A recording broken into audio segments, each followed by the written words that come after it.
Greetings, in the name of the Most High Yahuwah and his Son Yahusha, to the 12 tribes that are scattered abroad. I am Brother Hiram, and in this video I am bringing to you Philo in the Seventh Day. Philo and the Seventh Day.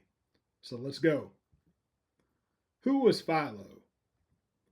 Philo of Alexandria, that is Alexandria, Egypt, was a highly respected leader, philosopher, and diplomat among the Yahudim of his time.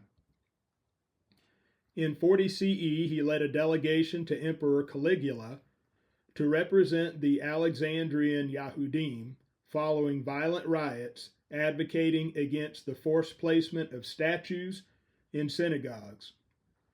While he was a leader, his works were largely ignored by Jewish tradition until they were rediscovered during the Italian Renaissance. He was, however, widely read by early Christians who sometimes thought that he was a Christian himself. He was a master of Greek philosophy and at the same time a devout practitioner of Judaism, using his knowledge to interpret the Septuagint and to explain the Torah to the Roman Hellenistic world. So I bring this out to show how that Philo, and the reason why we're going to use his writings, was that he had high status amongst the Yahudim. He was chosen to lead the delegation to the emperor to represent the Alexandrian Yahudim. So his beliefs and practices, even though he had a very philosophical approach, his writings were very philosophical, as you'll see in this video, his beliefs and practices were solid when it came to the Judaism of his day, that they were in line with the rest of the Yahudim were doing. They would not have selected some heretic to represent them before the emperor. So he was very orthodox in his belief and practice of the Judaism of that day. Now, also that he lived and wrote during the time of Yahusha and the emissaries or apostles. And that's significant because we know that Yahusha and the emissaries, their belief and practice concerning the Shabbat and the festivals was right in line with the majority of the Yahudim of their day. Yes, they had different factions and whatnot, but we see Yahusha and the emissaries keeping Shabbat and keeping the festivals on the same days as the Pharisees, Sadducees, and the Yahudim of that day. And so Philo of Alexandria, that his belief and practice was in line with the beliefs and practices of the Yahudim of his day and Yahusha and the emissaries. So that's why we're bringing his writings out.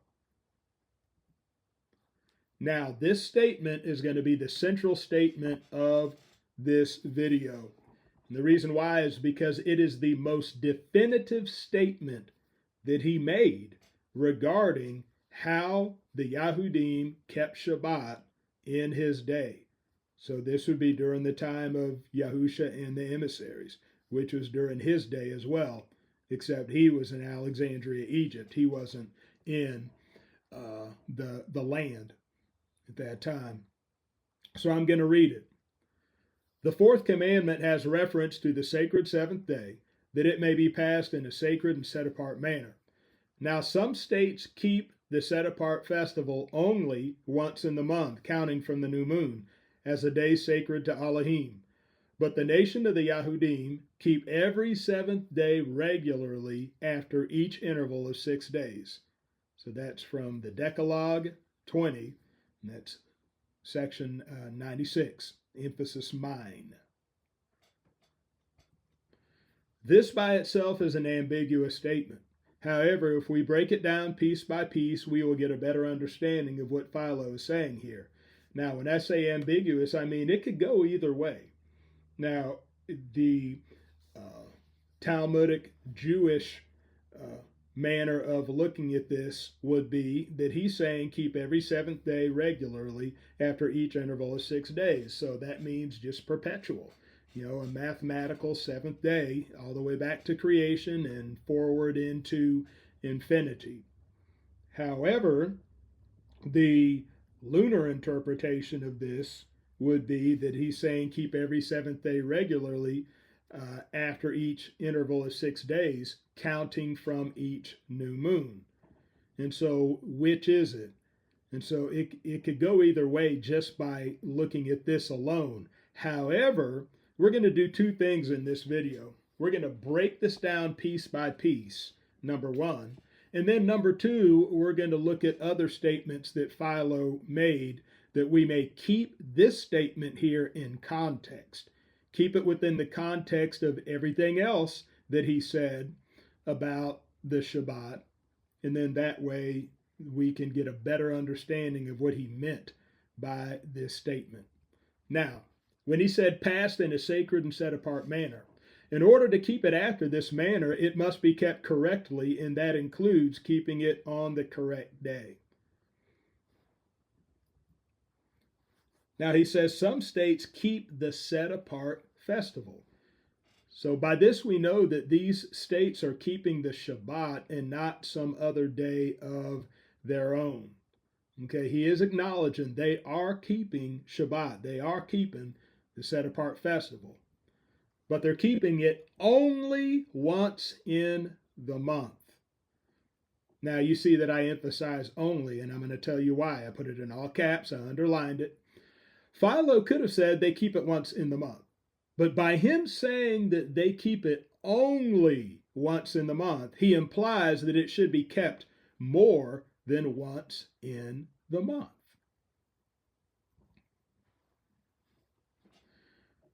So, not only does it say only once in the month, but rather only once in the month, counting from the new moon. So if it were erroneous to count from the new moon, how could Philo say that they were keeping the set apart festival? How could he say they were keeping the Shabbat? They were keeping the set apart festival if by him saying that they count from the new moon, if he meant to point that out to show that they were in error, then how could he say they're keeping the set apart festival? So he says not only do they keep it only once in the month, but only once in the month counting from the new moon. Now, the Yahudim keep every seventh day regularly.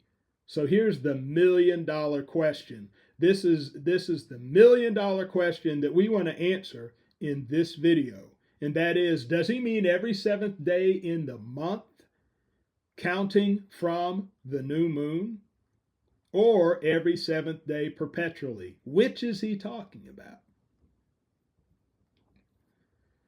After each interval of 6 days. Now there's a difference between saying after each interval and after every interval. By saying each, Philo is implying that there is a limited subset of intervals as opposed to a recurring series that continues unto infinity. So in other words, if he would have said that the Yahudim keep every seventh day regularly after every interval of 6 days, that would imply perpetuity. But by him saying they keep every seventh day regularly after each interval of 6 days, and especially in the context of saying that some states keep the set apart festival, not some false Sabbath, but they keep the set apart festival. They keep the Shabbat, but only once in the month, counting from the new moon as a day sacred to Elohim.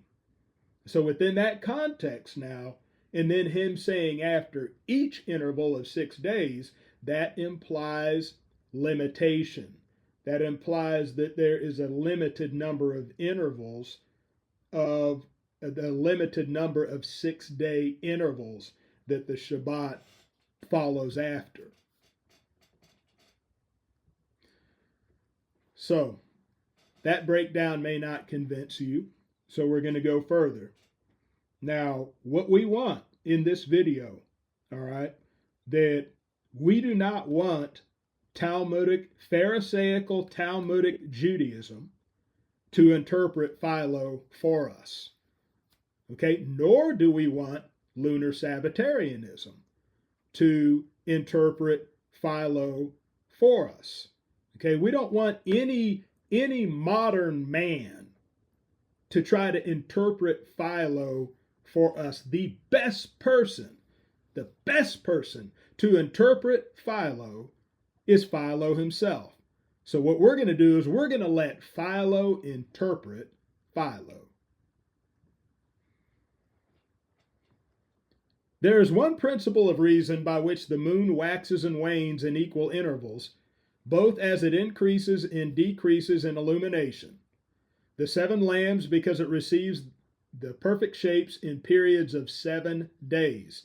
The half moon in the first 7-day period after its conjunction with the sun, full moon in the second, and when it makes its return again, the first is to half moon, then it ceases at its conjunction with the sun. That's from Special Laws 1, section 178 of Philo's writings. Again, the periodic changes of the moon take place according to the number 7, that star having the greatest sympathy with the things on earth. In the changes which the moon works in the air, it perfects chiefly in accordance with its own configurations on each 7th day. On each 7th day. All right? And that's from Allegorical Interpretation 1 and 4, section 8 of his writings.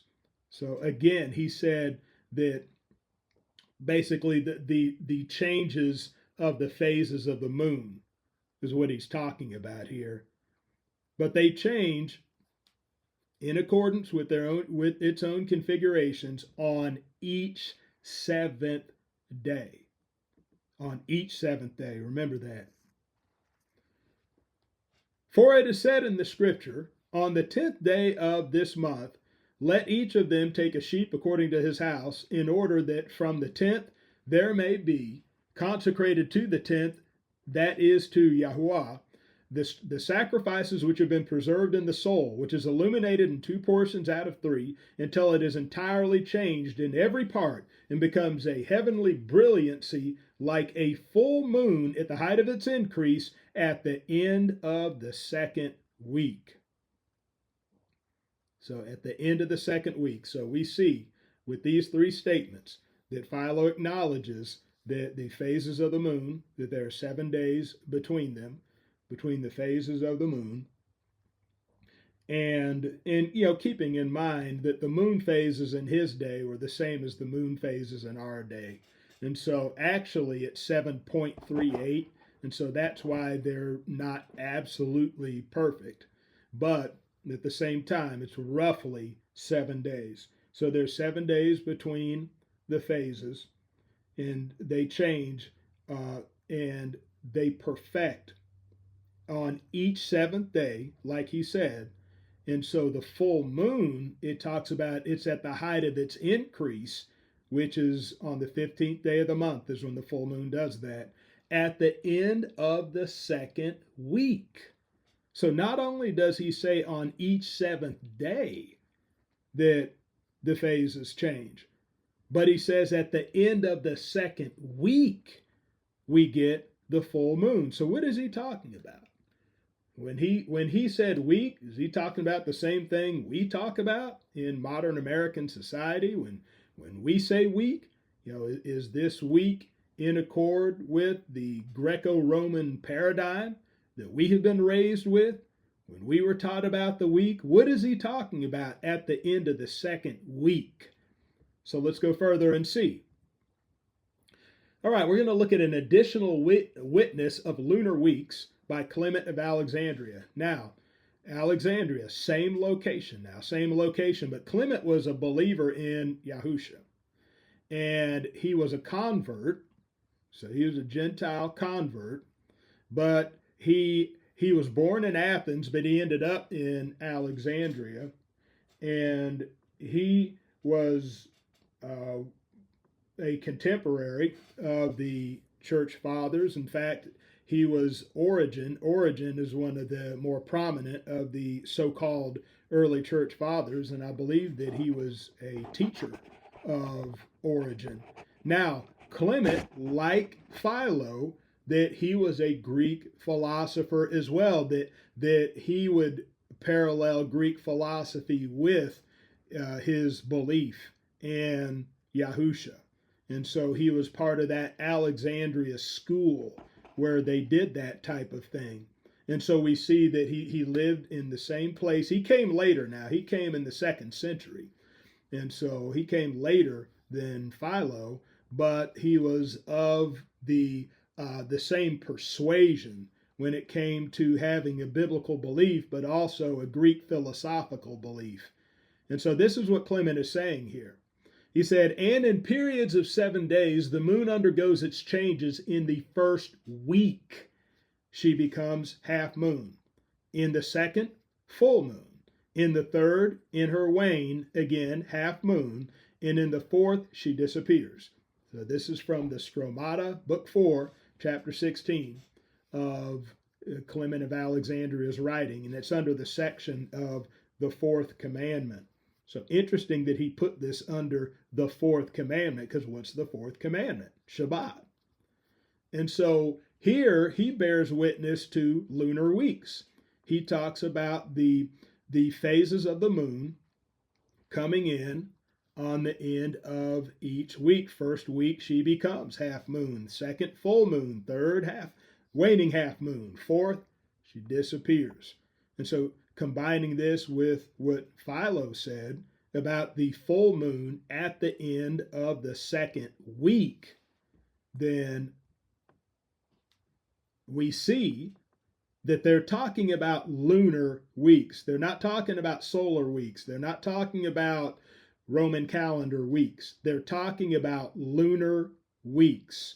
Philo and Clement here. This is two witnesses of the counting by lunar weeks. And as I said, very interesting that Clement of Alexandria has this under his section on the fourth commandment, which is the Shabbat. Now let's look at the origin and etymology of the word week. Where did we get that from? Why do we call it a week? Why? So we see it talks about Middle English. I'm going to read this bottom line here. It's in fine print, so I'll read it. It says from Middle English, week, from Old English, week, weeku, week, and from Proto-West Germanic, weeka, and from Proto-Germanic. Now, this is where it gets interesting, because the further up you go on this chart is the further back in history that you go. So the very top, the Proto-Indo-European and the Proto-Germanic, that's the oldest of in this etymology, this origin and etymology of the word week. Now listen to this. From Proto-Germanic, weeko, which means sequence and week, from Proto-Indo-European, all right, which is week, and it means to bend, to curve. And then related to the Proto-Germanic, weekana, which means to bend, yield, or cease. So think about that. To bend, to curve. Okay, Proto-Indo-European. And then to bend, yield, cease. That's Proto-Germanic. That's the earliest form. That's the earliest of the definition of this word, the etymology of this word. And so what does bending and curving and yielding and ceasing have to do with the Roman calendar week?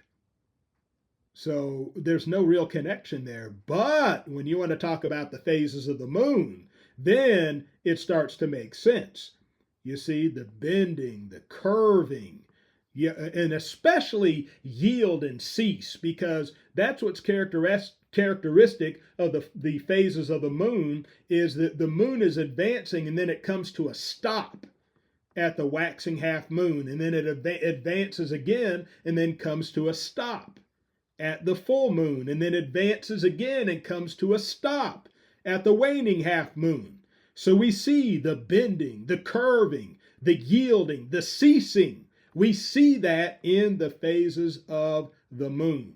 And that's the etymology of the word week.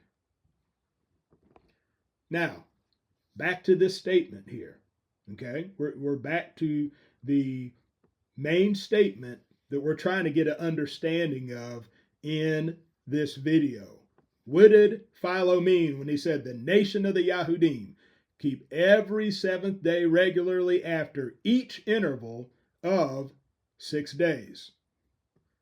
Okay, so what we're going to do is we're going to line this statement up with these other statements that we've already been through that Philo made. We want to see them all on one page here. All right, it says, and again, the periodic changes of the moon take place according to the number 7, that star having the greatest sympathy with the things on earth, and the changes which the moon works in the air, it perfects chiefly in accordance with its own configurations on each 7th day. On each 7th day. And then also, and I'll just read the last part of this, okay, because we already went through this, but we talked about the moon becoming a heavenly brilliancy like a full moon at the height of its increase at the end of the 2nd week.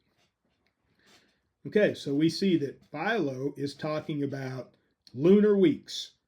Okay, just like Clement of Alexandria in his section on the 4th commandment is talking about lunar weeks. Philo is talking about lunar weeks here. The full moon is at the end of the 2nd lunar week, not Roman week. The 2nd lunar week. Praise Yahuwah. And so if the full moon is at the end of the 2nd lunar week, the 2nd week, then it makes sense that the moon it comes into its phases on each 7th day. All right, did you get that? On each 7th day. And so when we put it like that, brothers and sisters, then by him saying every 7th day regularly after each interval of 6 days, and especially within the context of some states keeping the set-apart festival now, not keeping something of their own or something erroneous, but keeping the Shabbat, keeping the set-apart festival only once in the month, counting from the new moon. He didn't say they keep it once in the month, only once in the month, implying they should be doing it more than once in the month, counting from the new moon. Okay, so when we line these statements up with our original statement, then, brothers and sisters, we see at least the possibility, because we're going to go further. We're going to go further. We see at least the possibility that he could have been talking about the same thing when he says the moon coming into its changes each 7th day. Okay, he could have been talking about the same thing there as when he said every 7th day regularly, the nation of the Yahudim keeping Shabbat. He could be talking about the same thing. All right, but we're going to go further. We're going to go further. Okay, we're going to see here that Philo bears witness to the synchronized Sabbath. Okay, of course, that's the title of my channel here. And that's the main point I emphasize about the Shabbat, is that it synchronizes with the major festival days. But Philo actually bears witness to this, okay? Because if you have any doubts of what he meant by the 7th day, like that, he talks about the moon coming into its perfect phases on each 7th day. Talks about the nation of the Yahudim keeping the Shabbat every 7th day regularly after each interval of 6 days. All right, that this right here is just going to be another witness to what Philo meant when he talked about 7th day. So Philo bears witness to the synchronized Sabbath. Here's how. The fourth commandment, which treats of the seventh day, must be regarded as nothing less than a gathering under one head of the feasts, and the purifications ordained for each feast, the proper lustrations and the acceptable prayers and flawless sacrifices with which the ritual was carried out. By seventh, I mean both the seventh, which includes the most creative of numbers, 6, and that which does not include it, but takes precedence of it and resembles the unit. Both of these are employed by him in reckoning the feast times. Now, that may be hard to grasp, but let me simplify it for you. All right. When he says that the fourth commandment treats of the seventh day, the Shabbat,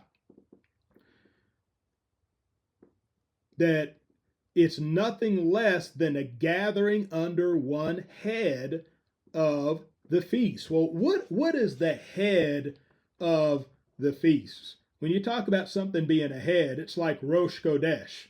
Okay, Rosh Chodesh technically is the first month of the year, which takes place in the spring. Now, I know according to Talmudic tradition, they have it in the 7th month, but it really starts in the first biblical month of the year, Rosh Chodesh, Rosh meaning head, so it's the head month of the year. It's the first month of the year in Exodus 12:2. That Yahuwah said to Mashah, this month is the beginning of months. It is the first month of the year to you. So the head of the feast would be the first day of each respective feast, whether it is the spring feast, which is Matzot, unleavened bread, or the fall feast, which is Sukkot, or tabernacles.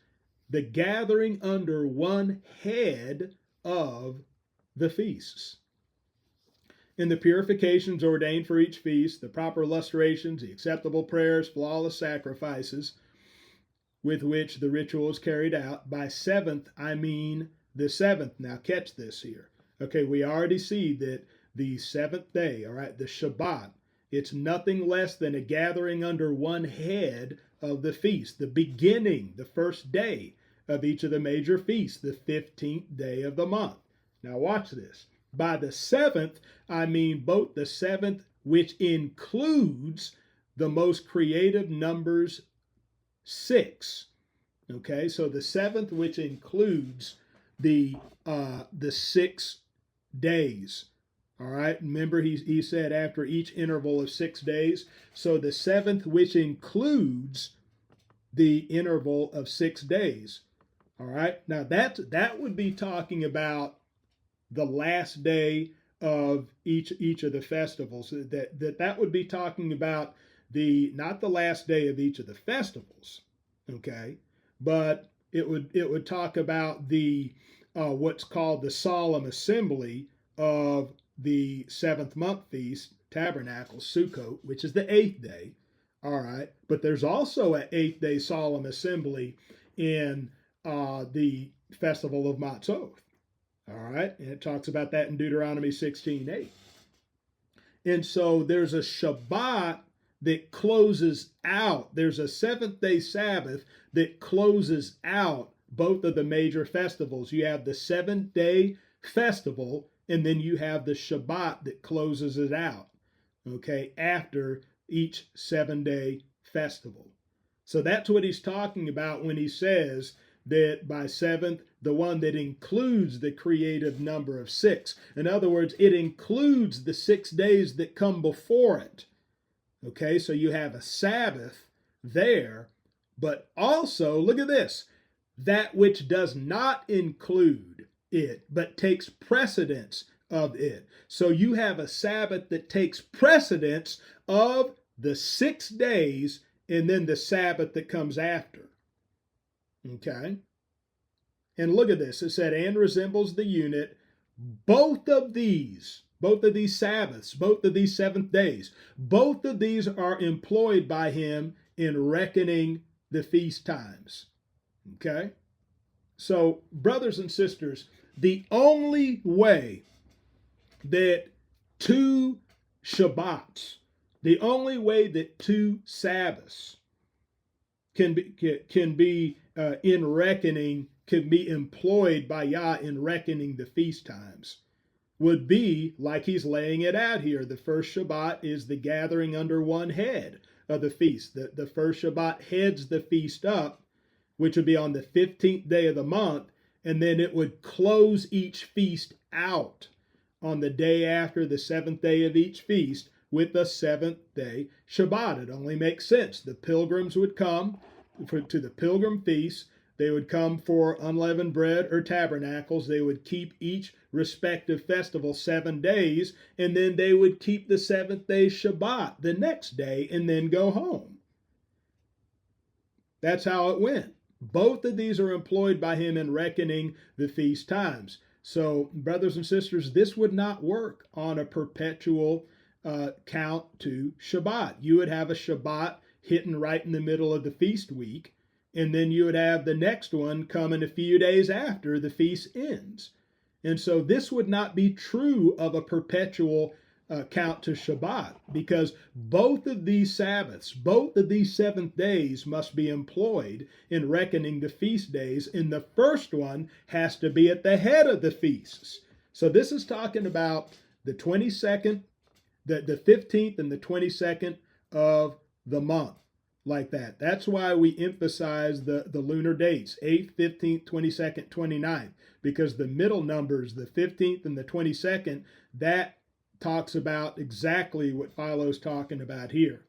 Gathering under one head, under the 7th day Shabbat, and then basically boxing the festival in with Shabbat. Begins with Shabbat and then closes out with Shabbat after the festival is over with. Now, let's look at a confirmation of this. But to the 7th day of the week, he has assigned the greatest festivals. Those are the longest duration. At the periods of the equinox, both vernal and autumnal, each year, appointing 2 festivals for these 2 epochs, each lasting 7 days. The one which takes place in the spring being for the perfection of what is sown, and the one which falls in autumn being a feast of thanksgiving for bringing home all the fruits. Now, both of these are brought out of the Decalogue 30, and that's section 159.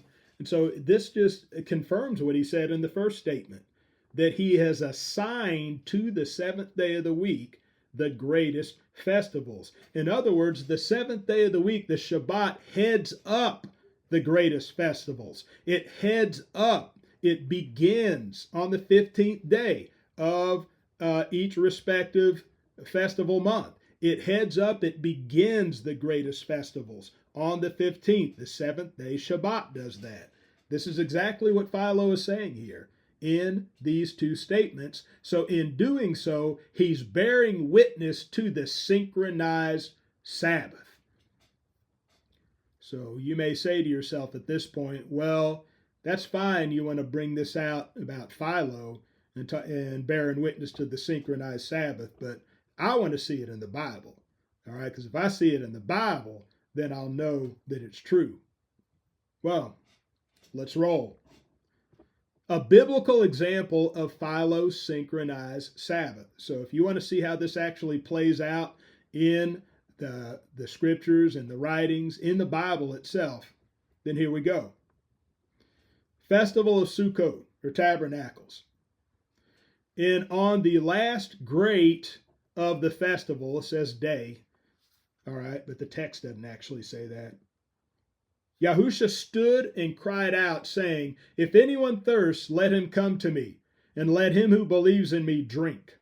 So this is John 7:37. And afterwards, he said that he that believes in me, as the scripture has said, out of his belly shall flow rivers of living water. And so he stood up and said this. And this was the last great of the festival, last great day of the festival of Sukkot. And so the Sukkot is a 7-day festival, as you're going to see here. Praise Yahuwah. But some want to contend that the last great day of the festival is the 8th day that closes it out. So what's going to help us to figure out what day it's talking about is Hoshana Rabbah. Okay, Hoshana Rabbah. Now, it says at dawn, and we're gonna go through what Hoshana Rabbah was. Okay, after we go through the rest of these here. It says, and at dawn he came into the Mikdash, and all the people were coming to him, and having sat down, he was teaching them. Okay, this is in John 8. So this is after the festival. This is the next day after the festival. Now it said that the people were coming to him. He sat down, he was teaching them. And then here it said, they brought to the Pharisees the one who was once blind. Now it was a Shabbat when Yahusha made the clay and opened his eyes. If you follow John 7, John 8, and John 9, you will see that there is continuity. There's no break between John 8, which is the day after the last day of the feast, and then when he went to heal the blind man. This all took place on the same day. All right, and that day was Shabbat. All right, praise Yahuwah. And so the question is, well, how do we know that that day was the last day of the feast was the 21st, and not the 22nd, which would be the 8th day assembly, 8th day solemn assembly. All right. How do we know? How do we know that Shabbat was on the 22nd and not on the 23rd? This is how we know. Because keep in mind that Yochanan or John, he was writing his writing to people who are not already familiar with the ways of the Yahudim, with Hebrew culture. And so that's why he would bring out even traditional things, like he brought out the Feast of Dedication, how Yahusha in John chapter 9, how he stood up and spoke at the Feast of Dedication on Shlomo's porch. All right, this is a tradition. Feast of Dedication is not one of the scriptural Moedim, appointed times like that. So we see that John would not only talk about the scriptural practices of the Yahudim, but also the traditional practices. And this is one of the traditional practices of the Yahudim was Hoshana Rabbah, which means the great salvation. This is why he said the last great day of the feast, because that's what they called Hoshana Rabbah. They called Hoshana Rabbah the greatest day of the Feast of Tabernacles. So Hoshana Rabbah means the great salvation. Now, it's a Hebrew tradition wherein our people cried out to the Most High for salvation and also rain for the crops. Each day of Sukkot, they conducted a libation ritual where the Kohen would fill up a vessel of water from the pool of Shiloah, which in the King James, a pool of Siloam, followed by the worshipers who would do the same.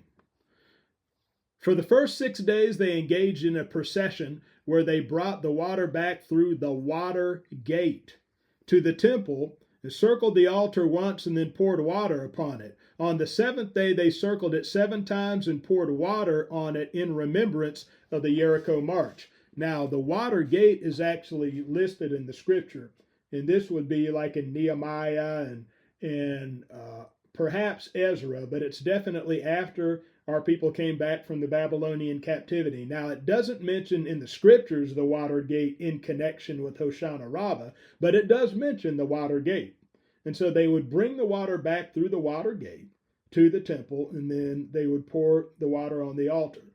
And they do it 7 times on the 7th day. The 7th day was called Hoshana Rabbah.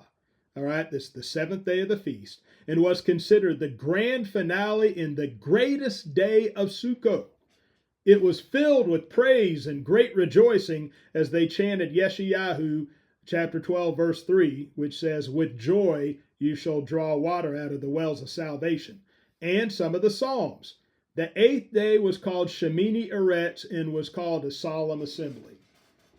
So the 8th day, that was just a solemn assembly to close everything out. But the 7th day was the grand finale, the greatest day of the festival. And that's why Yochanan, that's why John described it as such, the last great day of the festival, because John, he not only broke down the scriptural practices of the Yahudim to his audience, but the traditions. Remember, like Feast of Dedication, this was one of the traditions. Hoshana Rabbah. This is how we know that it was the seventh day of Sukkot. It wasn't the eighth day solemn assembly when Yahusha stood up. It was the seventh day, showing that the Shabbat was on the 22nd day. So if it was on the 22nd day, remember that's the seven that includes the six that Philo is talking about. Then the 15th had to be Shabbat as well, which is the 7 that does not include the 6. Okay, closing it in like an envelope, like that. Shabbat at the beginning, Shabbat closing it out. Praise Yahuwah. All right, so we see that with Yahusha, that we see the synchronized Shabbat, the Shabbat synchronizing with Sukkot, the Sukkot that Yahusha stood up and spoke at. So we're going to look at something else here. We're going to look at the festival of Matzot, unleavened bread. Now, this is when he died, all right? This is when he was executed. Therefore, since it was the preparation that the body should not remain on the stake on the Shabbat, for that Shabbat was a high one, the Yahudim asked Pilatus to have their legs broken and to be taken away.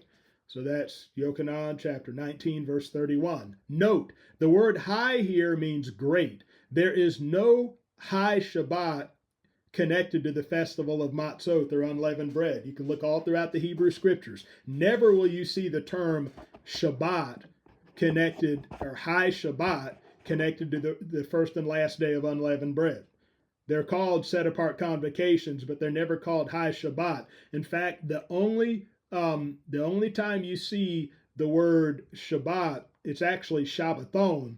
Okay, whenever you see feast days called Sabbaths, it's only in the 7th month that we see that. All the feasts of the 7th month are called Shabbathon. These are special Sabbaths like that. Praise Yahuwah. So this is talking about unleavened bread. And so when he said that Shabbat was a high one, there's a tradition going around which says that this was not the 7th day Sabbath. This was some kind of high Sabbath or different kind of Sabbath. But brothers and sisters, it doesn't say for it was a high Sabbath day. It said that it was that Shabbat, that 7th day Shabbat, was a high one, was a great one. And the reason why that Shabbat was so great was because it was Aviv 15th. It was Independence Day for our people. Independence Day, the day that Yahuwah delivered our people out of Mitzrayim. That's what made that 7th day Shabbat a great one. Now, the word used in the New Testament writings for Shabbat always refers to the 7th day Shabbat. Always. You go all throughout the New Testament writings. When they mention Shabbat, it's talking about the 7th day. The women who were watching Nicodemus, Nakdimon, and Yosef of Arimathea laying the body of Yahusha in the tomb went home afterwards. There's no break in time now. There's no break in time. They went home afterwards and rested on the Shabbat according to the commandment. So that is talking about the 7th day Shabbat, brothers and sisters. That's from Luke 23, verses 55 and 56. They rested on the Shabbat. This was immediately after going home from watching Yahusha's body being laid in the tomb. Praise Yahuwah. Then also, Yahusha said multiple times that he would rise on the 3rd day. We see this in Matthew 16:21, 17:23, 20:19. Makes reference to it in Luke 24:46. He said he would rise on the 3rd day. Now keep in mind, and I'll put out more about this in the future videos, about inclusive reckoning, where that in Hebrew culture they would use inclusive reckoning when they would talk about 1st day, 2nd day, 3rd day. The 1st day would be the day that you're actually in. The 2nd day would be tomorrow. The 3rd day would be day after tomorrow. So in Hebrew culture, they used inclusive reckoning. So he said he'd rise on the 3rd day, and even Cleopas bears witness that the day of his resurrection was the third day from his death. That's in Luke 24, verses 19 through 21. And so, brothers and sisters, it was Aviv 15 was the day after Yahushua was executed. And that day was the seventh day Shabbat. It wasn't some high Shabbat, which does not exist in the scriptures. It was the seventh day Shabbat. Now, I know the question that some of y'all may be asking right now that, no, that's Catholic, that's a Good Friday, that's Catholic. Brothers and sisters, a broken clock is right twice a day. Are suits wrong because the mafia wears them? I mean, come on. The Catholic Church would not have the power to deceive if they had everything wrong. They got to have some things right, brothers and sisters. Praise Yahuwah. So this doesn't have anything to do with the Catholic Church, because that, we don't know what Roman days these days fell on, whatnot, because it wasn't on that 7-day planetary week system at this time. And so for people to say, that, oh, he's crucified on a Wednesday or a Friday. No, we don't know any of that. All right. This was on, the Yahudim had their own way of counting days, not the Roman way at this time. All right. So it's futile to try to line it up with days of the week like that, days of the Roman week. And so, brothers and sisters, Aviv 15 was the seventh day Shabbat, just like Philo said that the major feasts are assigned to the seventh day Shabbat, that the seventh day Shabbat is the head of the major feast days. So I just showed that to you with Tabernacles with Yahusha, and here I'm showing it to you again with Yahusha, day after he was executed, with the seventh day Shabbat being the head of the major festival, just like Philo said. That's why I said Philo's synchronized Shabbat. This is exactly what he was talking about, what I have shown you right here with examples, not just any examples, but examples involving Yahusha himself. See, we don't need to go back to David. We don't need to go back to Moses to figure out how to keep the Shabbat right. All we have to do is go back to Yahusha, and we know he kept it right. And I showed you 2 examples in the Bible of the synchronized Sabbath in relation to Yahusha himself. Showed it to you with Tabernacles. I'm showing it to you here with unleavened bread. And I'm going to throw this in as a bonus, that seeing that we know that the 15th of the 7th month was Shabbat, back when Yahusha stood up and spoke on Hoshana Rabbah, and the 15th of the 1st month was Shabbat, day after he was executed, that if you're with me thus far now, if you're with me, you believe me, it was the 15th of the 7th month and the 15th of the 1st month, both of which were 7th day Sabbaths, then I'm going to throw this in as a bonus, that it is impossible to connect those 2 dates with a recurring 7-day count to Shabbat. I don't even have this in my slides, all right? I'm just giving you this as a bonus. It is impossible to go from the first day of Sukkot, the 15th day of the 7th month, 7th day Shabbat, to the first day of Matzot, unleavened bread, Aviv 15, 7th day Shabbat. It's impossible to connect both of those dates with a recurring 7-day count to Shabbat. You can't do it. Praise Yahuwah, you cannot do it. And I've got a sheet of paper, and I invite you to do the same thing. I tried it with the normal lunar schedule of 30 days, 30, 29, 30, 29, 30, 29. I tried it with 29, 30, 29, 30, 29, 30. And every now and then we get like an irregular count with that. So I even tried it with 30, 29, 30, 30, 29, 30. And it even threw in a 7th month, just in case there is a 7th month between those dates, the last 6 or 7 months of Yahusha's life.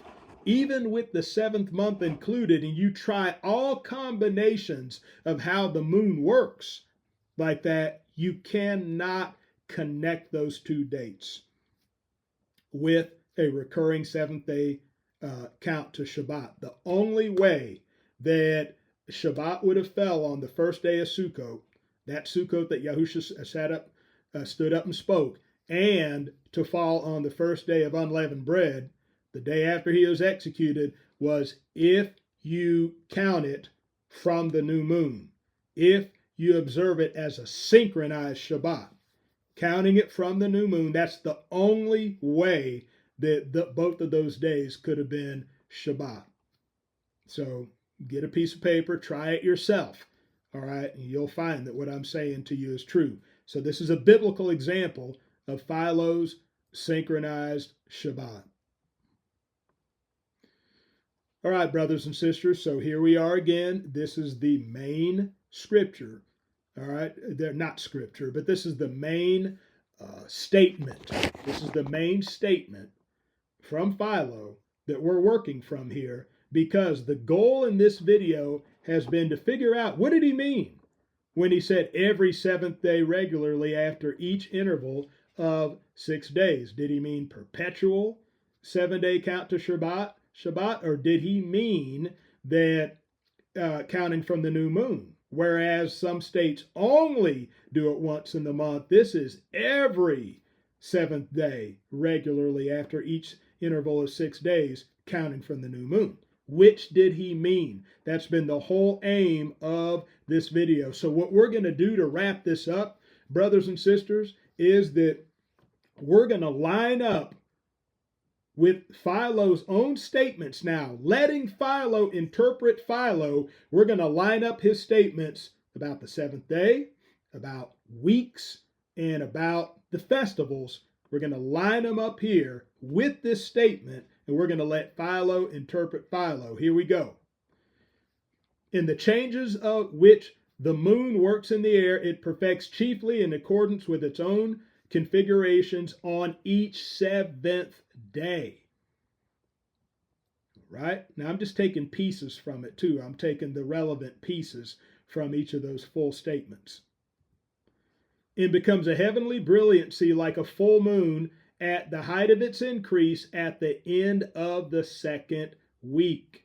And so when we put that together with Clement of Alexandria, all right, which is of the same type of mindset as Philo, because he was a Greek philosopher as well as someone who believed the scriptures.